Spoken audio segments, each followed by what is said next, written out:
Thiago Galhardo do Internacional é o novo alvo do Corinthians e no vídeo de hoje do canal do Nicola todos os detalhes dessa história. Quero te falar também sobre a procura do São Paulo por Caleri. O argentino gostou da primeira rodada de negociações com o tricolor. No vídeo falo também sobre a proposta que o Atlético Mineiro tem em mãos para o zagueiro Gabriel. Para completar, o River dando uma força pro Flamengo. Não entendeu? Te explico daqui a pouquinho. Falo também sobre a volta de público aos estádios em São Paulo. Já há uma data prevista pelo governador do estado. E por último, a audiência da seleção brasileira em jogo de semifinal da Copa América. Audiência bastante pequena, levando em consideração a importância do jogo.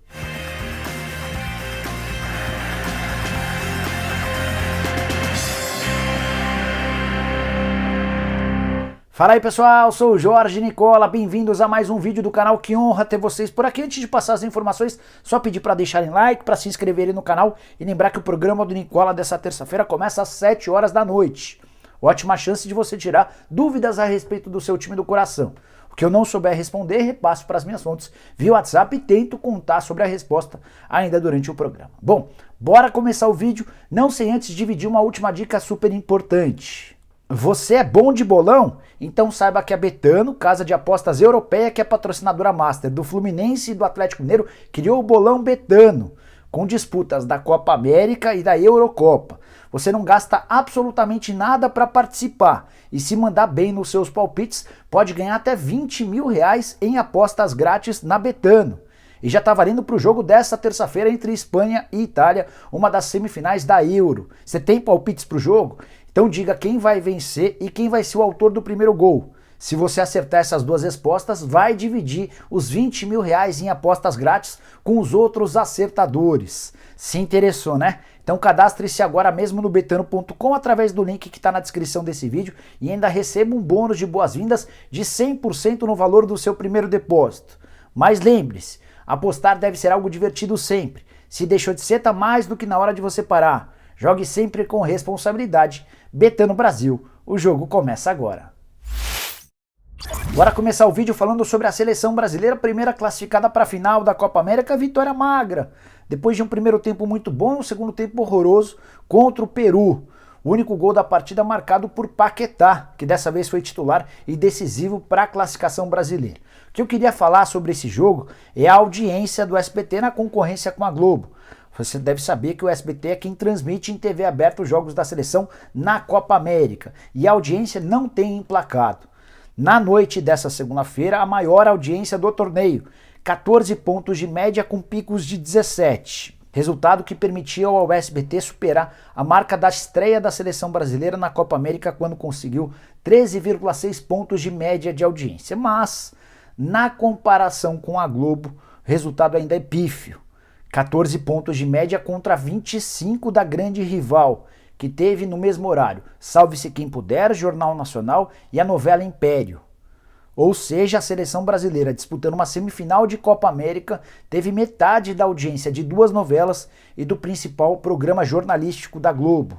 Numa clara demonstração de que o SBT ainda não conseguiu emplacar a audiência como se imaginava. É bem verdade também que a ESPN transmitiu ao vivo o Jogo do Brasil, então é mais uma fonte para dividir, para diminuir um pouquinho da audiência do SBT. De qualquer maneira, a emissora do Silvio Santos torce nessa terça-feira para que a Argentina vença a Colômbia na outra semifinal. Dessa maneira, com o Brasil e a Argentina numa grande decisão, a expectativa é de uma enorme audiência na grande decisão da Copa América. Bora falar agora sobre a possibilidade de termos público de volta aos estádios em São Paulo a partir de outubro. Hipótese levantada pelo governador do estado, João Dória, que deu uma entrevista na noite dessa segunda-feira ao Rogério Vilela aqui no YouTube. A frase do João Dória foi a seguinte, abre aspas: muito provavelmente teremos público nos eventos a partir de outubro, gradualmente 40%, 50%, 60%. Teremos um último trimestre muito bom, fecha aspas. O governador fala com tanta convicção porque a ideia do estado é ter 100% das pessoas com mais de 18 anos vacinadas, ainda que com a primeira dose, até o mês de outubro. Então, a partir desse mutirão de vacinações, a estimativa é de que públicos nos estádios de futebol, em Fórmula 1, em outras modalidades esportivas, todos sejam autorizados e, óbvio, com uma série de restrições, uma série de cuidados. Seguindo essa possibilidade, dá para imaginar o segundo turno do Campeonato Brasileiro, pelo menos para São Paulo, Red Bull Bragantino, Santos, Palmeiras e Corinthians, com público no estádio. Esse movimento havia sido iniciado em outros tempos pelo presidente do Flamengo, Rodolfo Landim, mas não prosperou. Mais recentemente foi o presidente do São Paulo, Júlio Casares, quem tocou nessa tecla de volta do público a partir do mês de outubro. E eu acho que com cuidados, com restrições e permitindo apenas a entrada das pessoas com a vacinação comprovada, isso pode voltar a ser gradualmente discutido no futebol brasileiro. Bora falar agora sobre a ajuda do River Plate ao Flamengo. Você não deve ter entendido absolutamente nada quando eu disse a respeito desse assunto no começo do vídeo, certo? Bora explicar então. É que o River Plate deve anunciar de forma oficial nas próximas horas a contratação de Bryan Romero, atacante e grande destaque do Defensa e Justiça. O Defensa e Justiça é o próximo adversário do Flamengo na fase de oitavas de final da Libertadores, jogos marcados para os dias 14 e 21 de julho. Já logo aí. Partida de ida na Argentina, partida de volta no Rio de Janeiro. O Flamengo, por ter feito melhor campanha, tem o privilégio de decidir a vaga para as quartas de final como mandante. O Bryan Romero era uma espécie de faz-tudo do time argentino. Vinha de uma marca de 21 gols nas últimas 33 partidas. Absolutamente decisivo, por exemplo, nos confrontos contra o Palmeiras pela Recopa Sul-Americana. E a curiosidade é que o Bryan Romero chega ao River Plate para o lugar de Borré, que teve seu contrato encerrado no último dia 30. Nessa segunda-feira, o River Plate anunciou de forma oficial o desligamento do atacante colombiano. Logo depois ele foi anunciado no Eintracht Frankfurt. Cheguei a contar para você sobre os salários do Borré no time alemão, pouco superiores, para falar a verdade, são até inferiores às propostas de Palmeiras e Grêmio, mas vai ter um bônus que pode fazer toda a diferença. Se você não assistiu a esse vídeo, vou deixar o link aqui para que você dê uma olhada. Bom, só para voltar a respeito de Flamengo e Defensa e Justiça.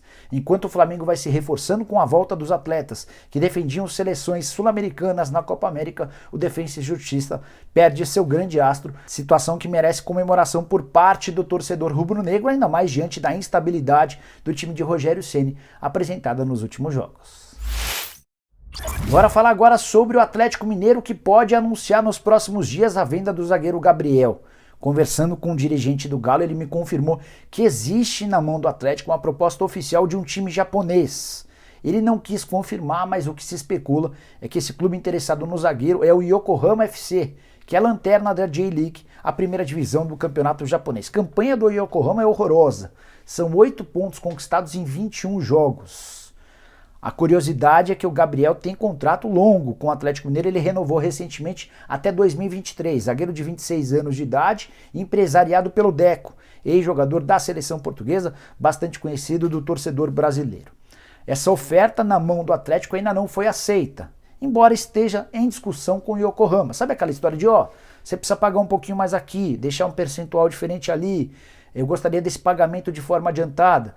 A tendência é que o negócio saia. O que pode acontecer a partir da entrada de dinheiro no caixa do Atlético com a venda do Gabriel é a contratação de mais um zagueiro. Tem muito torcedor do Atlético que ainda trabalha com a possibilidade ou com a esperança de ter o Gemerson de volta. O Gemerson tem nesse momento uma conversa com o Porto de Portugal, gostaria de ficar no Brasil, só que ninguém chegou perto dos 700 mil reais por mês que ele vinha exigindo. Se o Gemerson baixar um pouquinho a sua pedida e o Atlético de fato conseguir uma grana com o Gabriel, o negócio ainda pode ser retomado, mas em condições, como eu disse, bem diferentes desses 700 mil mensais. Antes de mudar de assunto, só mais uma informação importante sobre o Atlético Mineiro. O Nacho teve uma contusão muscular diagnosticada depois da última partida. E a grande preocupação é em relação ao prognóstico. No mínimo, o Nacho vai ficar fora dos 2 próximos jogos, 2 partidas do Campeonato Brasileiro. E a grande preocupação é não ter o meia argentino para o confronto daqui a 3 partidas, justamente contra o Boca Juniors, a partida de ida das oitavas de final da Libertadores. O Galo enfrenta o Boca Juniors e torce para que o Nacho esteja recuperado para o jogo em Buenos Aires. Bora falar agora sobre Jonathan Calleri, que tem feito o torcedor são paulino sonhar acordado. Coisa deu uma bela melhorada pro São Paulo nos últimos dias. Cheguei a contar para vocês durante o programa do Nicola dessa segunda-feira que o Tricolor já fez uma proposta oficial ao Deportivo Maldonado, que é dono dos direitos econômicos do Calleri. O contrato só termina em dezembro do ano que vem, ou seja, não existe a menor possibilidade de o Calleri ficar livre no mercado. Como é que o São Paulo trabalha para repatriar o Calleri? A ideia é comprar o atacante de 26 anos de idade. pagando a partir de 2022. A alegação do tricolor é que não há dinheiro nesse momento. O São Paulo pagaria parcelas em 2022, em 2023 e em 2024. Ponto importante. Os valores seriam atualizados de acordo com o desempenho do jogador. Quanto mais gols e títulos o Calleri conquistasse com a camisa do São Paulo, maior grana o Deportivo Maldonado faturaria. A tendência é que essa primeira proposta seja recusada. O valor foi considerado baixo pelos dirigentes uruguaios, que ainda não responderam de forma oficial, mas a primeira sinalização indica a recusa. Embora aí a notícia boa para o São Paulino. O Calleri acenou de maneira positiva a volta ao Morumbi. Calleri que na noite dessa segunda-feira tweetou, ou melhor, postou no seu Instagram em um story uma foto do jogo do Brasil. Muito São Paulino entendeu que era uma demonstração do Calleri de afeto com especificamente o futebol brasileiro e obviamente com o São Paulo. Só mais uma coisa, o Instagram do Calleri foi invadido por torcedores do São Paulo nos últimos dias. Qualquer foto recente que você entrar para ver no Instagram do Calleri, você vai ver uma enxurrada de torcedores do São Paulo pedindo o seu retorno. Calleri que está quase batendo 1 milhão de seguidores nessa rede social. Antes de mudar de assunto, só mais alguns detalhes importantes. Foi especulado ao longo dessa segunda-feira que o Calleri interessaria ao Grêmio. Fui checar com o pessoal do Grêmio, asseguraram que não há absolutamente nada, que não houve conversa, por exemplo, do tricolor gaúcho com o pai do jogador. Até porque o Grêmio nesse momento está muito mais preocupado em encontrar um novo técnico, Filipão, Renato Gaúcho, eventualmente um terceiro nome, muita discussão e pouca resolução. E por último, mas não menos importante, queria te contar que o Calleri foi comprado pelo Deportivo Maldonado por 11 milhões de euros. Valor extremamente alto em outros tempos. É impossível que o clube uruguaio recupere tamanho investimento, mas qualquer grana agora pode ser bem-vinda. Bora fechar o vídeo com mais uma notícia exclusiva do canal do Nicola. Thiago Galhardo é o novo alvo do Corinthians. Timão que já sondou o Renato Kaiser, o Everaldo e conversou com o empresário do Guerreiro. Esses 3 negócios já estão descartados e a nova tentativa corintiana é de fechar com o atacante do Internacional. Consegui a confirmação de que existem conversas com o dirigente do Inter, com o dirigente do Corinthians e com uma pessoa do staff do Galhardo. Isso quer dizer que o jogador será reforço do Corinthians? Não. A tendência é de que o negócio não saia. É bem complicado ouvir de uma das partes. Tudo por causa das pedidas do Internacional. A ideia do Corinthians era contar com o Galhardo por empréstimo até dezembro. O Internacional descartou essa possibilidade. Para que o negócio saia, o Corinthians vai precisar desembolsar 3 milhões de dólares ou mais ou menos 15 milhões de reais para comprar o atleta cujo contrato termina no ano que vem. O Corinthians já descartou o pagamento de 3 milhões de dólares. A partir daí, os dois clubes conversam sobre a possibilidade de trocas. O Inter já deixou bem claro que só libera o Galhardo se houver a composição de pelo menos 2 atletas, e o Inter pediu jogadores titulares. Não consegui descobrir os 2 nomes, só descobri que um deles é o do Cantillo, volante colombiano, que passou por alguns momentos de dificuldade no Corinthians, mas retomou a condição de titular assim que eu descobri esse outro atleta que foi pedido para o Internacional. Conto para vocês. Mas repito, a ideia do Corinthians não era ceder 2 titulares para ter o Thiago Galhardo. Só para completar, é importante lembrar que o Internacional tem a intenção de contratar o Luiz Adriano, mas para isso vai precisar abrir mão de um dos seus atacantes, ou do Thiago Galhardo ou do Guerreiro. A ideia era negociar o Guerreiro. O grande ponto é ninguém hoje parece disposto a pagar os 850 mil reais por mês num contrato de 2 anos e meio exigidos pelo peruano. O contrato do peruano com o Inter termina em dezembro desse ano e ele se recupera de uma cirurgia no joelho. Só para completar o negócio pelo Galhardo entre Corinthians e Inter precisa sair rápido.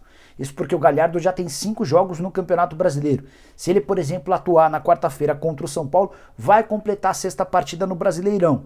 E em caso de mais um jogo, ou seja, se bater o 7º jogo no Campeonato Nacional, fica impedido de defender qualquer outro clube. E aí o Corinthians deixaria de ter interesse, até porque o Corinthians daqui até dezembro só tem o Campeonato Brasileiro para ser disputado. Além das conversas com o Timão, há a possibilidade de pintar proposta de um time saudita. O Galhardo quase foi para a Arábia Saudita alguns meses atrás. O negócio foi desfeito na última hora porque o Galhardo se recuperava de contusão e porque haveria um impasse em relação à pandemia. Haveria a necessidade de uma quarentena que permitiria que o Galhardo jogasse bem pouco durante o período de empréstimo nesse time saudita. Mas não se descarta a possibilidade de uma nova investida do futebol do mundo árabe. Bom, pessoal, eram todas essas as muitas informações que eu queria dividir com vocês no vídeo dessa terça-feira. Espero que tenham curtido o vídeo e deixem like. Quem ainda não se inscreveu, vai apertar esse botãozinho vermelho de inscreva-se. Lembrando que a gente volta com mais um vídeo no canal do Nicola no final da tarde dessa terça-feira e o programa do Nicola a partir das 7 da noite. Tem alguma curiosidade sobre o seu time? Já vai preparando ela que a gente se encontra a partir das 7. Abraço, tchau, tchau.